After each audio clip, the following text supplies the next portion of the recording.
Diama, reka ngusuhuze kandi nizere ko umeze neza. Nkomeza no gusuhuza abafana b'ikipe ya Arsenal aho muri hose, nizere ko ibihe bikomeje kubagendekera neza inyuma ko muri kwitegura ku itariki 24 kujya gufata igikombe cyanyu cya Premier League ndetse no kujya i Budapest. Tugiye kuganira ku bintu bigera kuri bitatu rero, ndaza akwibanda ku magambo Pep Guardiola nyuma yo gutakaza umukino kuri Bournemouth Arsenal igatwara igikombe yatangarije ikipe ya Arsenal ndetse na Arteta n'ubuyobozi bwayo. Ikindi kandi ndaza kwibanda ku mutoza Arteta nanone bwite kubijyanye n'ibyo ari kuganira n'ikipe ya Arsenal. Ikindi ndibuze kuza kukubwira ku mukinnyi bita Casemiro Enrique. Uyu mukinnyi nawe akomeje kugenda pushinga mu buryo bumwe cyangwa ubundi. Ikindi ndibuze ko bamuganirizaho ni ikintu gikomeye cyane, ikipe ya Aston Villa ihagaritse ibihe byayo bibi cyane kubera ko byari bimaze kuba bisa nkaho birambira. Ariko nanone nkomeje gusaba gukora subscribe nukomeza gukunda ibyo dukora hano kuri The Sport Hub. Ikindi ndagusaba gutanga igitekerezo, comment ku byo ubona twahindura, ibyo twakongeramo n'ibyo twagabanyamo. Ikindi ndagusaba gusharinga no kulikinga kugira ngo bino biganiro bijye bigenda abigere kure cyane. Rero reka twanzike mu ikipe ya Arsenal. Byari ibyishimo cyane kubera ko ku mugoroba washize ubwo ikipe ya Manchester City yanganyaga n'ikipe ya Bournemouth igitego kimwe kuri kimwe, no kuvuga ngo ikipe ya Arsenal yahise igira amahirwe cyangwa se yahise iyemeza neza ko igomba kwegukana Premier League muri uyu mwaka wa 2025-26. no kuvuga ngo yayegukanye isigaje umukino wa Crystal Palace zakina ku itariki 24 z'ukwezi kwa gatanu, ariko nanone ikinyuranyo n'amanota 4 kugeza kuri isaha 82-78. ubwo urumva ko umukino usigaye wavamo amanota 3 ntiwavamo amanota 4, Arsenal itayegukana igikombe. Umutoza bita Pep Guardiola mu magambo akomeye cyane aragira ati ndashimira umutoza Mikel Arteta, ndashimira staff n'ubuyobozi, ndashimira abafana n'abakinnyi mu mbaraga bakoresheje muri uyu mwaka, ndabashimira ko bitwaye neza.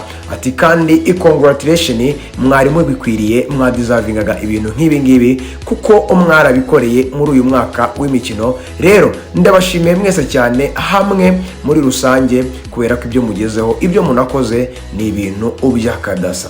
Mu ikipe ya Arsenal naho hakomeje kuzamuka inkuru ikomeye cyane nyuma yuko umutoza Mikel Arteta amaze gutwara icyo gikombe cya Premier League.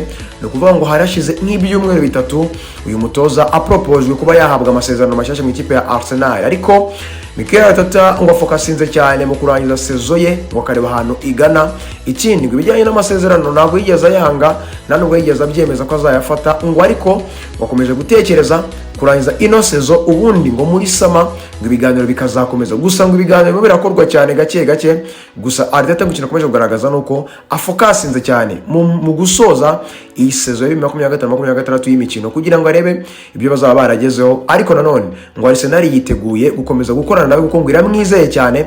Ngo ikindi ngo nibijyanye no kumwishyura ngo bashobora kuzabyongera, ngo ariko ngo bizereye muri Arteta kandi bumva ko bakomeza gukorana nawe igihe kirekire. Gusa ngo byose ngo biteganyijwe ko bizarangira muri sama mu mpeshyi nyuma y'igikombe cy'isi kirangira, bari kwitegura gutangira umwaka wa 2026-27 shampiyona. Arsenal ngo nibwo Arteta ngo na Arsenal n'ubuyobozi bwayo ngo bazaba barimo barasoza ibiganiro bijyanye no kumuha amasezerano mashyashya, bakareba niba Arteta nawe ibyo bari bwumvikane na Arsenal ibyo bwumvikane Arteta biri buze kugenda neza. Arteta akongezwa amasezerano mu ikipe ya Arsenal agakomeza kuba umutoza w'ikipe ya Arsenal kuko ngo bifuza ko yayitoza igihe kirambye. None se wowe nk'igitekerezo cyawe umufana w'ikipe ya Arsenal cyangwa se umufana w'indi kipe iyo ari yo yose, urifuza ko Arteta yaguma mu ikipe ya Arsenal uranabikwiriye cyangwa azasohokemo? Uraza kugenda unyandikiramo aho ngaho muri comment. Inkuru yindi nagukubitemo nuko uwo bita Casemiro Enrique, ni umukinnyi w'umunyabrazil wabarizwaga mu ikipe ya Manchester United, wamaze no gutangaza ko agomba gutandukana n'ikipe ya Manchester United mu mpera za sezo. Ariko nanone yamaze no gusezera abafana kubera ko umukino bakinnye kuri stade uheruka yabo asezera n'umugore we n'abana be, babaha ikadle irimo amafoto yabo n'umuryango we ndetse na Casemiro ku giti cye, bigaragaza urugendo cyangwa se bigaragaza ishimwe no kumushimira ibyo yabafashije kugeraho, dore ko uyu mugabo yatumye ikipe ya Manchester United yayifashije mu kugaruka mu mikino ya UEFA Champions League. Nuvuga ngo Casemiro rero yamaze kuba atangaza ko ibiganiro we na Inter Miami ngo bibigeze kure, dore ko n'umugore we yari yatangaje ko yifuza kujya kuba muri Amerika.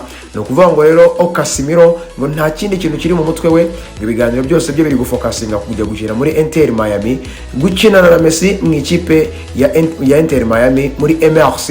No kuvuga ngo rero ngo Casemiro ibiganiro bigeze kure, ngo bigeze no ku musozo ku buryo ngo biragana ahantu heza ku buryo Casemiro ari busohoke mu ikipe ya Manchester United ahita yerekeza muri Amerika muri MLS mu ikipe ya Inter Miami. Ese cyari igihe cyiza cyo kujya muri shampiyona nk'iriya ya MLS cyangwa Casemiro yarakwiriye gukina indi myaka ku mugabane w'Uburayi? Wowe uraza kugenda unyandikira muri comment umbwire uko ubyumva, ariko nanone nkomeza kukwibutsa gukora share, gukora like, ndetse igitekerezo cyawe kize mbere kandi cyo tubwira ibyo tugomba guhinduramo n'ibyo tugomba kongeramo. Ikindi kandi kora subscribe nukomeza gukunda ibyo turimo turagenda tubahereza umunsi ku munsi.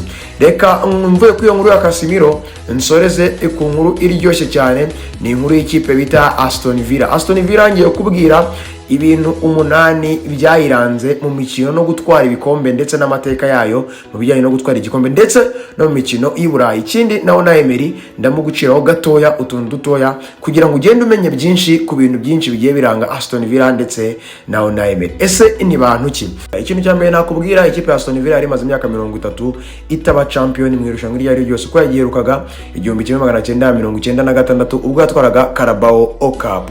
Icya kabiri, Aston Villa imaze imyaka 44 idatwara igikombe cyo ku mugabane w'Uburayi cyangwa se igikombe cy'irushanwa ry'Iburayi mu makipe yabaye ya mbere iwayo. Numva ngo 44 yarishize kubera ko yerukaga iyo bita Champions League ndetse na Europa Super Cup mu 1982. No kuvuga ngo iyi ikipe ya Aston Villa ni ku nshuro ya 31, ariko Sevilla yagitwaye inshuro 7, ariko iyi ngiyi ni inshuro ya 31 y'irushanwa rya Europa League ryari ribaye. Aston Villa niyo ibashije kuryegukana, Sevilla yari yegukanye inshuro 7. Aston Villa ibaye ikipe ya gatandatu mu Bwongereza ibashije kwegukana UEFA Europa League Champion, kubera ko eshanu zari ziherutse ni Tottenham Hotspur, ni Liverpool, ni Ipswich Town, ni Chelsea ndetse na Manchester United. No kuvuga ngo rero mu myaka 6 ishize Europa League itwawe n'amakipe 6 atandukanye. Ako nako na kandi gahigo kuko na Aston Villa niyo ya gatandatu ibikoze.